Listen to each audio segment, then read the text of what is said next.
Hello everyone. ನಾನು ಈ ವಿಡಿಯೋನಲ್ಲಿ ನಿಮಗೆ ಪರ್ಚೇಸ್ ಎಂಟ್ರಿ ಲಿಸ್ಟ್‌ನ ಶೋ ಮಾಡ್ತೀನಿ. ಅಂದರೆ ನೀವು ಏನೆಲ್ಲ ಪರ್ಚೇಸ್ ಮಾಡಿದ್ದೀರಾ, ಆ ಪರ್ಚೇಸ್ ಎಲ್ಲ ನಿಮಗೆ ಪರ್ಚೇಸ್ ಎಂಟ್ರಿ ಲಿಸ್ಟಲ್ಲಿ ಸಿಗತ್ತೆ.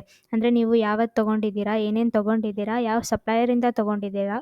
ಇನ್ ಕೇಸ್ ಏನಾದರೂ ಪರ್ಚೇಸ್ ಮಾಡಿರೋ ಐಟಮ್ಸ್‌ನ ನೀವಿನ್ನೂ ಸ್ಟಾಕಿಗೆ ಆ್ಯಡ್ ಮಾಡ್ಕೊಂಡಿಲ್ಲ ಅಂದರೆ, ಎಲ್ಲ ಥರ ರಿಪೋರ್ಟ್ ಕೂಡ ನಿಮಗೆ ಇಲ್ಲಿ ಶೋ ಆಗುತ್ತೆ.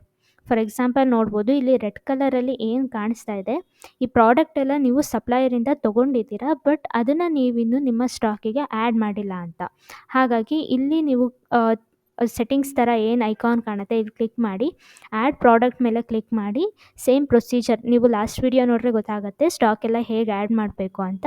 ಇಲ್ಲಿ ಅದೇ ಪ್ರೊಸೀಜರ್ನ ಕಂಟಿನ್ಯೂ ಮಾಡಿ ಆ ಒಂದು ಪ್ರಾಡಕ್ಟ್ ಏನಿದೆ ಅದನ್ನು ನೀವು ನಿಮ್ಮ ಒಂದು ಸ್ಟಾಕಿಗೆ ಆ್ಯಡ್ ಮಾಡ್ಕೋಬೋದು. ಇನ್ ಕೇಸ್ ಪರ್ಚೇಸ್ ಲಿಸ್ಟಿಂದ ನೀವು ಫಿಲ್ಟರ್ ತೆಗಿಬೇಕಂದ್ರೆ, ಅಂದರೆ ಯಾವತ್ತಿಂದ ಯಾವತ್ತರ ತನಕ ಯಾವ ಒಂದು ಸಪ್ಲೈಯರಿಂದ ತೊಗೊಂಡಿದ್ದೀರಾ ಅನ್ನೋದು ನಿಮಗೆ ಗೊತ್ತಾಗಬೇಕು ಅಂದರೆ ಇಲ್ಲಿ ಫಿಲ್ಟರ್ ಹಾಕೊಂಡ್ರೆ ಗೊತ್ತಾಗುತ್ತೆ. ನಾನು ಇವತ್ತಿನ ಡೇಟ್‌ನ ಸೆಲೆಕ್ಟ್ ಮಾಡಿದ್ದೀನಿ. ಇವತ್ತು ನಾನು 2 ಪರ್ಚೇಸ್ ಎಂಟ್ರಿನ ಹಾಕಿದ್ದೀನಿ. ಆ್ಯಂಡ್ 2 ಪರ್ಚೇಸ್ ಎಂಟ್ರಿಲಿ ನಾನು ಒಂದೊಂದೇ ಸ್ಟಾಕ್ ಆ್ಯಡ್ ಮಾಡಿರೋದು. ಇನ್ನು ತುಂಬ ಸ್ಟಾಕನ್ನು ಆ್ಯಡ್ ಮಾಡಿಲ್ಲ. ಹಾಗಾಗಿ ಇಲ್ಲಿ ರೆಡ್ ಕಲರ್ ಕಾಣಿಸ್ತಾ ಇದೆ. ಇದೇ ಥರ ಎಲ್ಲ ಥರ ಲಿಸ್ಟ್ ಕೂಡ ನಿಮಗೆ ಶೋ ಆಗ್ತಾ ಹೋಗುತ್ತೆ. ಇದು purchase entry list. Thank you.